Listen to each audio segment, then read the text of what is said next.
আপনারা বুঝবেন অতিভক্তি, এটা বুঝে নেবেন আপনারা।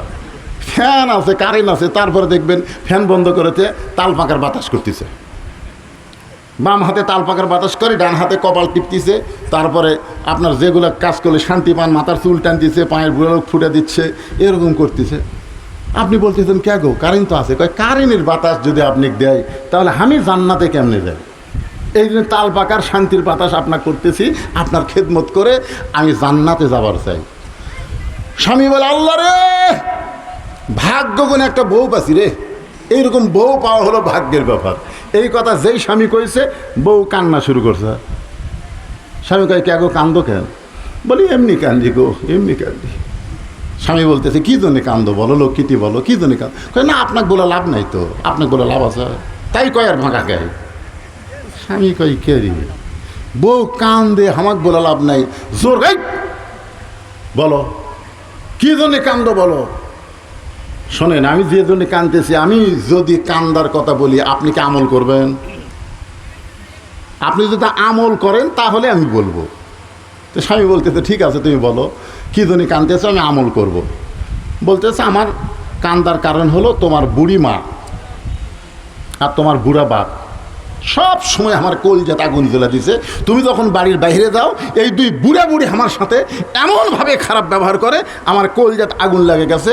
এই বুড়া বুড়ির সাথে যদি তুমি থাকতে চাও তাহলে আমাকে বাপের বাড়ি পেড়ে দাও, আর আমাকে নিয়ে যদি জান্নাতের সংসার করবার চাও তাহলে তোমার বাপ মাও বাদ দেওয়া লাগবে, অমা আলাইনা ইল্লাল বালাগ। আমার কথাগুলো শুনবেন। আল্লাহ বলতেছেন ওয়ালা নাবলুওয়ান্নাকুম বিশাইইম মিনাল খাউফি ওয়াল জুই ওয়া নাকসিম মিনাল আমওয়ালি ওয়াল আনফুসি ওয়াস সামারাতি ওয়া বাশশিরিস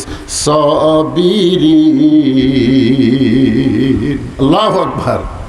আপনার বলেন তো, যেই মেয়ে যেরকম এরা প্রথম মাহফিল করতেছে, এরা জানে না তো যে এই সময় এরকম গরম হবে, মানুষ অতিষ্ঠ হবে, বক্তা যতই ভালো কথা বলুক বক্তার কথাগুলো মানুষের কাছে ভালো লাগবে না, কারণ কঠিন গরম। যে এ ভাই, এই আয়াতের ব্যাখ্যাটা একটু মনোযোগ দিয়ে শোনেন। যে মেয়েটার বিয়ে হয়েছে এখনো মা হয়নি, ওই মেয়েটা মা হবে। মেয়েটা কি হবে আপনারা বলেন তো? মেয়েদের শান্তি কার মধ্যে? মেয়েদের শান্তি সোনার মালা, গলার মালা। মেয়েদের শান্তি হলো মাতৃত্বের মধ্যে। একটা মেয়ে যদি মা হবার না পারে, ওরে আপনি যতই বিল্ডিং বানিয়ে দেন, যতই ভরি ভরি সোনার মালা বানায় দেন, ও বলবে আমার কোনো ভালো লাগে না, আমার কোলের মধ্যে একটা বাবু দেবো। জোরে কোন কথা ঠিক কিনা? বাবু তো বাবু তো করবি, জোরে কোন ঠিক কিনা? তাহলে মেয়েরা খুশি হয় মাতৃত্বে। বুঝতে পারছেন? আমাদের যে মায়ের বাচ্চা কাচ্চা হয়নি, বিয়ে হয়ে গেছে 10-15 বছর, ওই মেয়েরা দেখেন একটা বাচ্চার জন্য, আমি দেখছি নিয়ামতপুরে তেনাফির একটা গাছও তেনা বান্ধে রাখছে। তাই বললাম কে ভাই? কয় হুজুর, যে যা নিয়ত করে গাছের তেনা বান্ধে তার সেই নিয়ত আল্লাহ পুরা করে। নাউযুবিল্লাহ। এই গাছের নাম দিছে তেনাফির। তো অধিকাংশই তেনা বান্ধে বাচ্চা হয় না। যেরকম কি হয় না? কথা কয় না কেন? কি হয় না? বাচ্চা হয় না। আপনারা বাচ্চা চাবেন কার কাছে? জাকারিয়া নবী কার কাছে চাইছে? ইব্রাহিম নবী কার কাছে চাইছে? তাহলে আমরা চাবো কার কাছে? কিসের মাধ্যমে চাবো? বিসসবরি ওয়াসসালাত। যদি আল্লাহর কাছে যা কিছু পাবার চাই, ধৈর্য আর নামাজের মধ্যে চাওয়া লাগবে। জোরে কোন কথা ঠিক কিনা? একটু মনোযোগ দিয়ে শোনেন। ওয়ালা নাবলুওয়ান্নাকুম বিশাইইম মিনাল খাউফি ওয়াল জুই ওয়া নাকসিম মিনাল আমওয়ালি ওয়াল আনফুসি ওয়াস সামারাতি ওয়া বাশশিরিস সাবিরিন। এখন বাচ্চা হবে। আপনারা বলেন তো, তুমি যে বাচ্চার মা হবা, তুমি কি জানো বাচ্চা হওয়ার সময় ঠেলা আছে? মায়েরা বুঝতেছে। আমরা ছোটবেলায় একটা গজল গাইতাম, কি বলবো প্রসবের কথা, মা বিনে সেই ব্যথা কেউ তো বুঝিবে না, মাজন ঠেকিয়া সন্তানের দায়, অকালে মা মারা যায়, কেন সে মায়ের ভক্তি করো না, এমন দরদি ভবে কেউ হবে না তোমার। কেবারে মা কর পারেন না? মা কন তো সবাই মা বলেন তো। কি খালি মায়ের সাথে সামান্য একটু বেয়াদবি করেছিল, যার কারণে নবীর একটা সাহাবী আলকামার জবানে কলেমা উচ্চারণ হয়নি। জোরে কোন কথা ঠিক কেনা, কথা কন না কেন? সেই মা শব্দ বলতে আপনাকে কি সমস্যা হচ্ছে? কতগুলো বউ আছে, আল্লাহ রাসূল ফাতেমাকে বলেছে, ফাতেমা আলী যখন খেদমত চাবে তখন খেদমত করবা, খবরদার আলী খেদমত না চাওয়া পর্যন্ত খেদমত জান করো না। তো ফাতেমা বললেন, বাবা কেন? বলে স্বামীর সবসময় খেদমত করা লাগবে না, স্বামী যখন খেদমত চাবে তখন খেদমত করবা। আচ্ছা আপনার বলেন তো এর মধ্যে হেকমত আছে না নাই? নবী বলতেছে, তাহলে হেকমত নাই? আছে। দেখবেন আপনার বউ যদি হঠাৎ আপনার খেদমত করে, হঠাৎ, তাহলে আপনারা বুঝবেন অতিভক্তি, এটা বুঝে নেবেন আপনারা। ফ্যান আছে, কারেন্ট আছে, তারপরে দেখবেন ফ্যান বন্ধ করেছে, তাল পাকার বাতাস করতেছে, বাম হাতে তাল পাকার বাতাস করে, ডান হাতে কপাল টিপতেছে, তারপরে আপনার যেগুলো কাজ করলে শান্তি পান, মাথার চুল টানতেছে, পায়ের বুড়ো ফুটে দিচ্ছে, এরকম করতেছে। আপনি বলতেছেন কে গো, কারেন্ট তো আছে। কয় কারেন্টের বাতাস যদি আপনি দেয় তাহলে আমি জান্নাতে কেমনে যাই? এই জন্য তাল পাকার শান্তির বাতাস আপনার করতেছি, আপনার খেদমত করে আমি জান্নাতে যাবার চাই। স্বামী বলে, আল্লাহ রে, ভাগ্য গুণে একটা বউ পাচ্ছি রে, এইরকম বউ পাওয়া হলো ভাগ্যের ব্যাপার। এই কথা যেই স্বামী কইছে, বউ কান্না শুরু করছে। স্বামী কয়, কে গো কান্দো কেন? বলি এমনি কান্দি গো, এমনি কান্দি। স্বামী বলতেছে, কী জন্য কান্দো বলো, লক্ষ্মীটি বলো, কী জন্য কান্দো? কয় না, আপনাকে বলে লাভ নাই তো, আপনাকে বলে লাভ আছে, তাই কয় আর ভাঙা গায়ে। স্বামী কই কে রে, বউ কান্দে, আমাকে বলে লাভ নাই, জোর গাই বলো কি জন্য কান্দো বলো। শোনেন, আমি যে জন্য কান্দতেছি, আমি যদি কান্দার কথা বলি আপনি কি আমল করবেন? আপনি যদি আমল করেন তাহলে আমি বলবো। তো স্বামী বলতেছে, ঠিক আছে তুমি বলো কি জন্য কান্দতেছো, আমি আমল করব। বলতেছে, আমার কান্দার কারণ হলো তোমার বুড়ি মা আর তোমার বুড়া বাপ সব সময় আমার কলজাতে আগুন জ্বলা দিছে। তুমি যখন বাড়ির বাইরে যাও, এই দুই বুড়া বুড়ি আমার সাথে এমনভাবে খারাপ ব্যবহার করে, আমার কলজাতে আগুন লাগে গেছে। এই বুড়া বুড়ির সাথে যদি তুমি থাকতে চাও তাহলে আমাক বাপের বাড়ি পাড়ে দাও, আর আমাকে নিয়ে যদি জান্নাতের সংসার করবার চাও তাহলে তোমার বাপ মাও বাদ দেওয়া লাগবে। অমা আলাইনা ইল্লাল বালাগ। আমার যা দায়িত্ব ছিল, আমার যা ওয়াজ ছিল, আমি সব ওয়াজ শেষ করছি। এখন তুমি কি আমল করবা কও। এখন স্বামী যদি বোকা হয়, স্বামী যদি ভেড়া মার্কা স্বামী হয়, ভেড়া মার্কা স্বামী বোঝেন না, বউ যা কয় তাই। স্বামী যদি বোকা হয় তাহলে বাপ মাকে বাদ দিয়া বউ নিয়ে ভিন্ন সংসার করবে। আর স্বামী যদি চালাক হয়, আল্লাহর কোরআন সামনে এসে বলবে, লিয়াবলুয়াকুম আইয়ুকুম আহসানু আমালা ওয়া কাযা রাব্বুকা আল্লা তা'বুদু ইল্লা ইয়াহু ওয়া বিল ওয়ালিদাইনি ইহসানা। আল্লাহু আকবার। স্বামী কি আল্লাহর কোরআন সামনে নিয়ে বলতেছে, লিয়াবলুয়াকুম আইয়ুকুম আহসানু আমালা। এই সময় আমার সবচেয়ে সুন্দর আমল হলো, বউ মরে গেলে বউ পাওয়া যাবে, বউ ছাড়া দিলেও বউ পাওয়া যাবে, কিন্তু বাপ মা যদি মরে, বাপ মা তো পাওয়া যাবে না। তাহলে যেটা মরলে পাওয়া যায়, যেটা ছাড়া দিলে পাওয়া যায়, সেটার কথা শুনে আমি আমার বাপ মায়ের থেকে ভিন্ন হব, লাভ দেওয়াটা বলো ওঠ ওঠ। বউ বলতেছ আমা আলাইন লাল বালাক, ওঠ, তোর ব্যাগপত্র যা আছে সব গোছালে, সব গোছালে, 3 তালাকের গাড়ির চড়ে তোর বাপের বাড়ির যা। কয় তালাকের গাড়ি? 3 তালাকের গাড়ির চড়ে বাপের বাড়ির যা। তুই বউ মরলে সকালে বিকালে বিয়ে করে পারবো, তোকে ছাড়া দিলেও বইয়ের অভাব নাই রে। আর তোর কথা শুনে আমার কলিজার টুকরা বাপ মাকে আমি অপর করতে পারি না। দরকার হলে আর একটা বিয়ে করব, কিন্তু বাপ মাকে আমি ছাড়বো। বউ দৌড়ে আছে, পাও ধরে বলতেছে, তোমাকে পরীক্ষা করলাম গো, তুমি আসলে আল্লাহর ওলি গো। কি বলেন, এরকম মেয়ে আছে না নাই? জোরে কান আছে না না? আমার মা বোনেরা যারা পর্দার অন্তর আছেন শোনেন, যারা পরিচিত মা হবে তারা এই কি বলবো প্রসবের কথা, মা বিনে সেই ব্যথা কেউ তো বুঝিবে না। মাজন ঠেকিয়া সন্তানের দায়, অকালে মা মারা যায়। এটা আমি নিজে বুঝতেছি, আমি নিজে বুঝতেছি ভাই। আমাকে আল্লাহ 3টা মেয়ে দিছে, প্রথম মেয়ের 3 বছর পরে দ্বিতীয় মেয়ে আছে, আর দ্বিতীয় মেয়ের পরে আমি চিন্তা করছিলাম আর বাচ্চা কাচ্চার দরকার নাই, পরপর খালি মেয়েই হচ্ছে। তখন 15 বছর পরে আমার বাপ মায়ের কথা মতো আমি আবার চান্স নিলাম। ওই মেয়েটা আমার বাড়ি আলি ভয় খেলো 15 বছর পরে, চিন্তা করতেছে 15 বছর পরে নর্মালে বাচ্চা, ভয় খেলো। আমাকে বলতেছে দেখেন এত বছর পরে বাচ্চা, এটা নয় সিজার করা হোক। আমি কি কর্ম কন, বইয়ের ওপর দয়া আছে, টাকা পয়সাও আছে, আমি সিজার করলাম। সিজার করার পরে আমার 2 মেয়েকে আমি যা বলি তাই শোনে, কিন্তু এই সিজার করারটা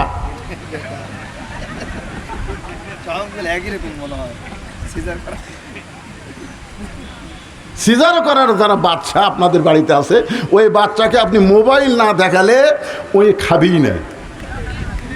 আর কান্না বন্ধ করবার গেলে মোবাইল চালু না করলে আর কান্নাও বন্ধ হবে না। ধরে কোন কথা কন না, কারণ কি জানেন? কারণ হলো আমি ডাক্তারের কাছে শুনছি, হুজুর সিজার করা মানে নর্মালে তো সব বাচ্চাই হবে, কারণ নর্মালি সব বাচ্চা, আমরা টেজের উপর যত মানুষ বসে আছি একটা সিজার করা, কথা কন না কেন, আমরা কি হইনি? নর্মালে সব বাচ্চাই হবে, কিন্তু কতগুলো মায়ের ধৈর্য কম।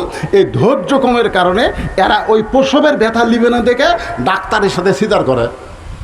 এখন ডাক্তার সিজার তো টাকা লোভে করবেই, আগে পরীক্ষা করে আলট্রাসাউন্ড করে, সম্পূর্ণ ভুয়া। ডাক্তার আমাকে বলতে হতো সম্পূর্ণ ভুয়া। বাচ্চা কি করছে, কয় বাচ্চা কাত হয়ে আছে, মিশে বাচ্চা যে পানি লাগবে বের হতে, সেই পানি নাই। তখন বাধ্য হয়ে পেট কাটা দেখে বাচ্চার ঘুমই ভাঙেনি, কারণ 2 দিন পরেই নর্মালে হবি, 2 দিন আগে পেট কাটলে আর ঘুম ভাঙবি? বাচ্চা ঘুমের মধ্যে আছে, তখন ওই পেটের মধ্যে বার করে, আর ঘুম ভাঙানোর জন্য এরকম পাও ধরে এরকম একটা ঘুরান দেয়, বুঝলেন? এই যেই ঘুরান দেয়, এই ঘুরানে মাথাতে একটা ঝাঁকি খায়, করে কান্দা ওঠে। এই যে মাথাতে একটা ঝাঁকি খায়, বুঝলেন? এই ঝাঁকিতে কান্দা ওঠে, ওই যে ঝাঁকি খাচ্ছে, ওই ঝাঁকি খাওয়ার কারণে ওই মোবাইল ছাড়া কান্না থামে না, মোবাইল ছাড়া ওই ভাত খায় না। কি বলবো প্রসবের কথা, মা বিনে সেই ব্যথা কেউ তো বুঝিবে না। মাজন ঠেকিয়া সন্তানের দায়, অকালে মা মারা যায়, কেন সে মায়ের ভক্তি করো না। এমন দরদি ভাবে কেউ হবে না আমার। সবাই বলেন, এই মুরব্বীরা বলেন না কেন? যাদের মা মারা গেছে তারাও বলেন, যাদের মা জীবিত তারাও জোর বলেন, এমন দরদি ভাবে কেউ হবে না আমার মা গো। এতদিন তো মা হওয়ার চাইছে, এবার প্রথম বাচ্চা হওয়া। মেয়েদের যখন বাচ্চা হয় কলিজার মধ্যে একটা আঘাত দেওয়া শুরু হয়, ওই সময় মা আঘাত সহ্য করতে না পেরে চিল্লি করে বিষ খাবো, গলার দড়ি দিব, এই জীবন আর রাখবো না। কখনো বলে বিষ খাবো, কখনো বলে আত্মহত্যা করব, কখনো বলে গলার দড়ি দিব। এই কষ্ট আর সহ্য করতে পারি না। তখন দাদি নানি দৌড়ে এসে ঘরের মধ্যে নিয়ে যায়, কেরে তুই কি পাগলি হয়েছিস? মায়ের পায়ের তলে সন্তানের জান্নাত, সুবহানাল্লাহ বলেন। মরদ মানুষের পায়ের তলে কোনো জান্নাত নাই। আগেকার বক্তারা ওয়াজ করতো স্বামীর পায়ের তলে বইয়ের জান্নাত, এটা সম্পূর্ণ ভুয়া কথা। কি আমিনুল ভাই? সম্পূর্ণ ভুয়া কথা। স্বামীর পায়ের তলে বইয়ের জান্নাত না, বরং মায়ের পায়ের তলে সন্তানের জান্নাত। মরদ মানুষের পায়ের তলে জান্নাত নাই, জান্নাত আছে নারীর পায়ের তলে। সেই নারী যদি মা হয়, সুবহানাল্লাহ খান, সুবহানাল্লাহ। তো এখন দাদি রানী ঘরের মধ্যে নিয়ে যায়, বলতে কি রে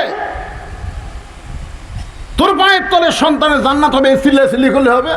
এত কষ্ট সব বিজনেস জোর করে দাদি নানি বিজনেস শোয়া ঠান্ডা পানির মধ্যে নরম কাপড় চুপড়ায় কপালত দেয়, কপালত দিয়ে কয় ধৈর্য ধর অবাশির সাবিরিন ওয়ালা নাবলুয়ান্নাকুম বিশাইয়্যিম মিনাল খাউফি ওয়াল জুই ওয়া নাকসিম মিনাল আমওয়ালি ওয়াল আনফুসি ওয়াস সামারাতি অবাশির সাবিরিন। ধৈর্য ধর, তারপরে ধৈর্য ধর, কপালত হাত দেখে ধৈর্য ধর, কান ব্যবসা দেখে জোরে কান্দিস না। রাস্তা দিয়ে লোক যাবি আর কবি এটা কেমন মাওরে, বাচ্চা হওয়ার সময় কান্দিস না, চুপ চুপ চুপ, ধৈর্য ধর। ইন্নাল্লাহ মা সাবিরিন, ধৈর্যশীলদের সঙ্গে কে আছে? যতগুলা ওয়াজ আছে সব ওয়াজ করে আর ঢাই ভাগ করছে। এখন তুমি টানো, এদিকে টানা শুরু হয়ে গেছে, ধৈর্য ধর, ধৈর্য ধর। যেই ধৈর্য ধরেছে এক সময় দাঁতের উপর দাঁত দিয়ে ধৈর্য ধারণ করতেছে। আমরা 15 বছর কোরআনের কথা বলতে পারি নাই। কোরআনের প্রধান মুফাসসিরকে 13 বছর অন্যায়ভাবে জেলখানায় বন্দি করে রাখছিল। জেলখানার মধ্যে যখন মৃত্যুবরণ করে নাই, হাসপাতালে নিয়ে গিয়ে তাকে হত্যা করা হলো। জোরে কোন কথা ঠিক কিনা? আমার মতন বক্তাকে কতবার জেলে নিয়ে গেল, আমরা ধৈর্য ধারণ করেছি। জোরে কোন কথা ঠিক কিনা? ধৈর্য ধর, ধৈর্য ধর। ধৈর্য ধরলেই অবাশশিরিস সাবিরিন, ধৈর্যের একটা পুরস্কার আছে না নাই? জোরে কোন আছে না নাই? এখন মা ধৈর্য ধরতে ধরতে এক সময় দাঁতের উপর দাঁত দিয়ে ধৈর্য ধারণ করে বেহুশ হয়ে গেছে। এমন সময় ধাত্রী টান মারছে। ধাত্রী যেই মাত্র টান মারছে, ওই বাচ্চাটা পেট থেকে বের হয়ে ম্যা ম্যা বলে কাঁদতেছে। কি বলে কান্দে? মা মা বলে কান্দে। কিন্তু আমরা শুনবার পাই ম্যা ম্যা বলে কাঁদতেছে। ওই বাচ্চাটা মা মা বলে কান্দে। বাচ্চাটাকে গোসল করায় নারী কাইটা যখন মায়ের বুকের উপরে দেয়, ওই বাচ্চার দেহের পরশে মা কিন্তু হুঁশ ফিরে পায়। হুঁশ ফিরে পাওয়ার পরে আস্তে করে বাচ্চাটাকে ডান হাত দিয়ে মুখের কাছে নিয়ে আসে, বাচ্চার মুখের সঙ্গে মুখ লাগায়, বাচ্চারে চুমা খায়, বাচ্চাকে আদর করে। দাদি রানী তিরস্কার করে বলতেছে, এরই জন্যই তুই বিষ খাবার চাইলি, এর জন্যে আত্মহত্যা করবার চাইলি। ওকে আবার বুকের কাছে নিয়ে যা আদর করতেছে। এক লাত্তিতে ফেলে দে, এক লাত্তিতে ফেলে দে, আদর করিস কেন? লাত্তিতে ফেলে দে। তখন মা বলে, দাদি, কষ্টের পরে এমন শান্তি আগে বুঝবার পারি নাই। আমরা দীর্ঘ হাসিনার সময় নানা ধরনের কষ্ট করেছি। এখন আগামীতে আমরা যেন কোরআনের সমাজ বাংলার জমিনে পাই। তাহলে মা যেমন সন্তান বুকের উপরে পাইছে, আমরাও তেমন কোরআন পাইলেও আল্লাহর শান্তি পেয়ে যাব। জোরে বলেন কথা ঠিক কিনা? ইজা আসাবাতুহুম মুসিবাতুন ক্বালু, সকলে পড়েন, এটা তো কমন ওয়াজ। ইজা আসাবাতুহুম মুসিবাতুন ক্বালু ইন্না, একেবারে পড়া পারেন না, সবাই পড়া পারেন না। ইন্না লিল্লাহি ওয়া ইন্না ইলাইহি রাজিউন। এটাই শেষ। খুবই গরমের মধ্যে কতক্ষণ ওয়াজ করবেন? এটারই একটু ব্যাখ্যা করব। কি বিরক্ত হচ্ছেন? না, করতেছি তো, তারপরে তো বুঝবার পারতেছি ভাই। আমার ফ্যান দিয়ে তারপরে আমার গোটাল গাও ঘামতিছে। এখানে ভিতর থেকে শেষ পর্যন্ত টপ টপ করে পড়তেছে। কি একটা গরমের দিনে। যাই হোক, আলহামদুলিল্লাহ। এই আয়াতের উপরে বেশি লম্বা না। এখানে আল্লাহ বলতেছেন ইজা মানে যখন। এই মনোযোগটা শোনা লাগবে। ওয়াইজা কুরিয়াল কোরআন ফাস্তামিউ লাহু আনফিতু লাআল্লাকুম তুরহামুন। কোরআন থেকে যখন কথা বলা হয়, কোরআন যখন তেলাওয়াত করা হয়, তখন চুপ থেকে এটা শুনতে হবে।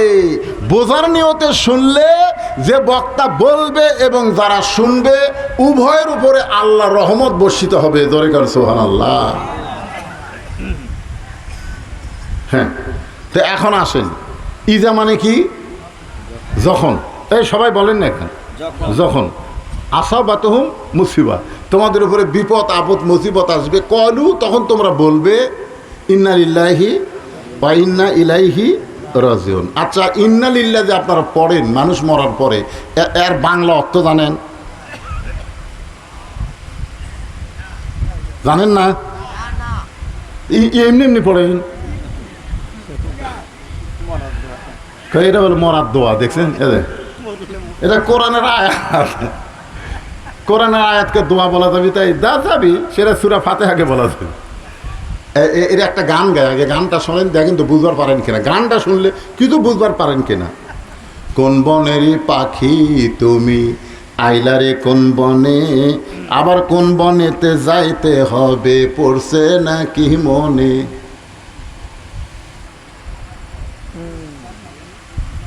কি বুঝতেছেন? কোন বনের পাখি তুমি, আইলারে কোন বনে, আবার কোন বনেতে যাইতে হবে, পড়ছে নাকি মনে।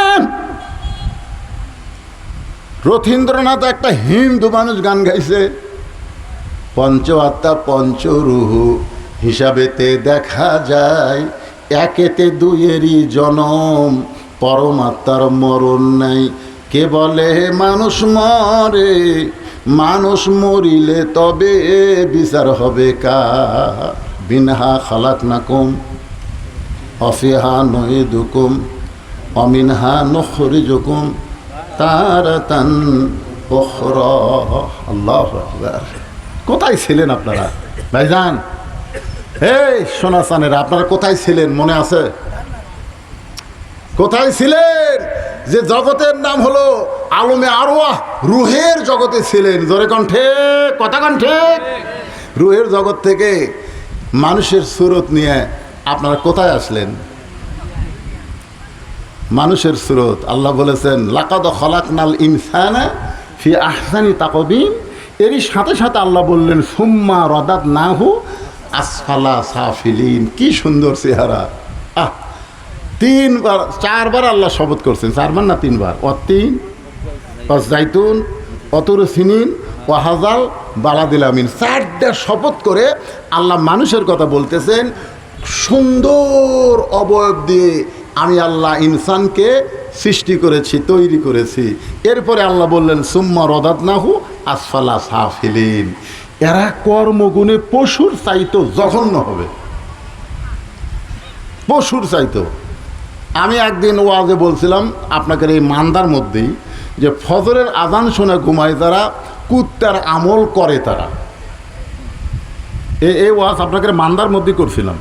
ফজরের আজান শুনে ঘুমায় তারা, কুত্তার আমল করে তারা। এই ওয়াজ যেই করছি ভাই, 4-5টা কুত্তা এই পিছনে আসছে। 4-5টা কুত্তা আসা, আমি যেই ওয়াজ শুরু করি ও করো ওটা। মুয়াজ্জিন আজান দিলে কতগুলো কুত্তা লোক মা দেয় কি দেয় না? এক মুয়াজ্জিন আমারে কইছে হুজুর আচ্ছা